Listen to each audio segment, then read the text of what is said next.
Hello and welcome.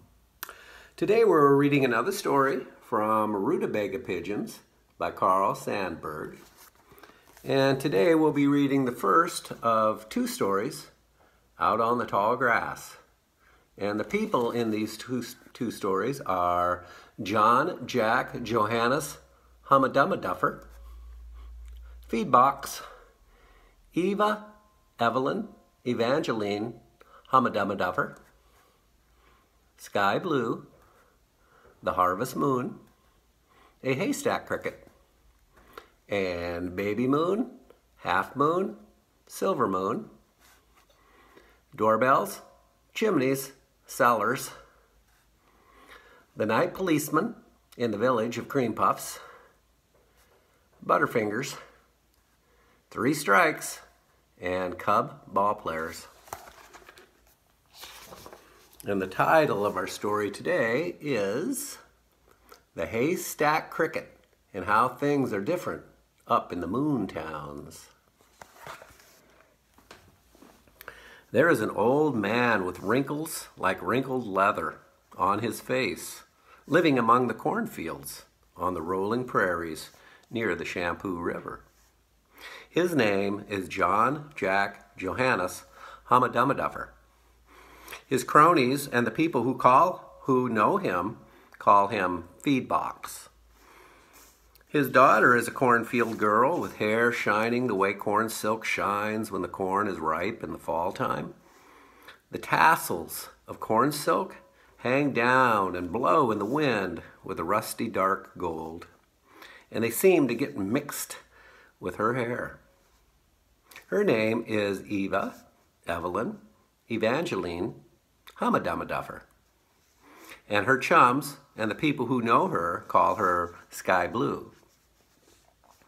The 11th month, November, comes every year to the corn belt on that rolling prairie.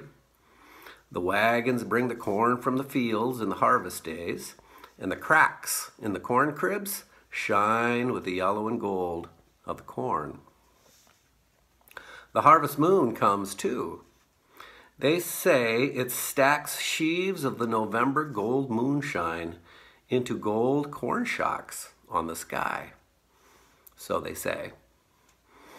On those mornings in November, that time of the year, the old man they call Feedbox sits where the sun shines against the boards of a corn crib. The girl they call Sky Blue, even though her name is Eva, Evelyn, Evangeline, Hummadummaduffer, she comes along one November morning. Her father is sitting in the sun with his back against a corn crib, and he tells her he always sits there every year listening to the mice in the cornfields getting ready to move into the big farmhouse. When the frost comes and the corn is husked and put in the corn cribs, the fields are cleaned and the cold nights come. Papa Mouse and Mama Mouse tell the little ones it is time to sneak into the cellar and the garret and the attic of the farmhouse, said Feedbox to Sky Blue. I am listening, she said, and I can hear the Papa Mouse and the Mama Mouse telling the little ones how they will find rags and paper and wool and splinters and shavings and hair, and they will make warm nests for the winter in the big farmhouse if no kits, cats, nor kitty cats get them. The old man, Feedbox, rubbed his back and his shoulders against the boards of the corn crib and washed his hands almost as if he might be washing them in the gold of the autumn sunshine. Then he told this happening. This time of the year, when the mouse in the fields whispers so I can hear him, I remember one November when I was a boy. One night in November, when the harvest moon was shining and stacking gold corn shocks in the sky, I got lost. Instead of going home, I was going away from home. And the next day and the next night, instead of going home, I was going away from home. That second night, I came to a haystack where a yellow and gold cricket was singing. And he was singing the same songs the crickets sing in the haystacks back home where the Humma-Dumma Duffers raise hay and corn in the corn belt near the Shampoo River. And he told me, this cricket did, he told me when he listened soft, if everything was still in the grass and the sky, he could hear golden crickets singing in the corn shocks the harvest moon had stacked in the sky. I went to sleep listening to the singing of the yellow and gold crickets in that haystack.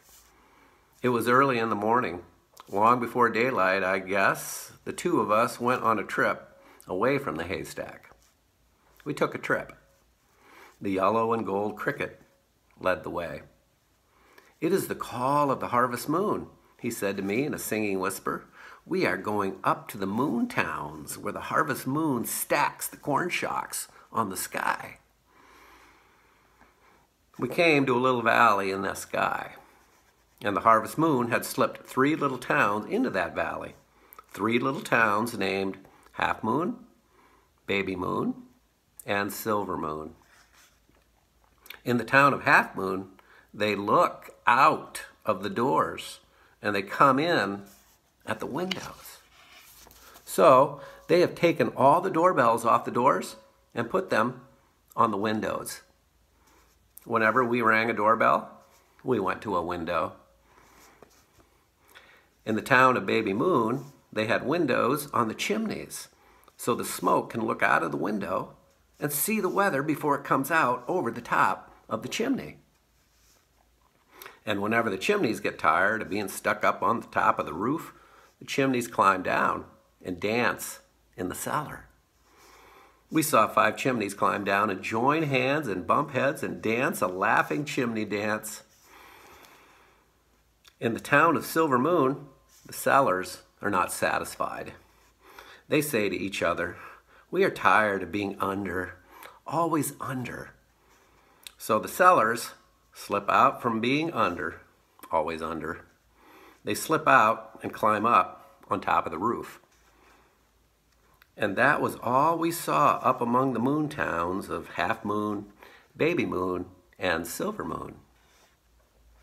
We had to get back to the haystack so as to get up in the morning after our night's sleep. "This time of the year, I always remember that November," said the old man, Feedbox, to his daughter, Sky Blue. And Sky Blue said, "I am going to sleep in a haystack sometime in November, just to see if a yellow and gold cricket will come with a singing whisper and take me on a trip to where the doorbells are on the windows and the chimneys climb down and dance." The old man murmured, "Don't forget the sellers, tired of being under, always under."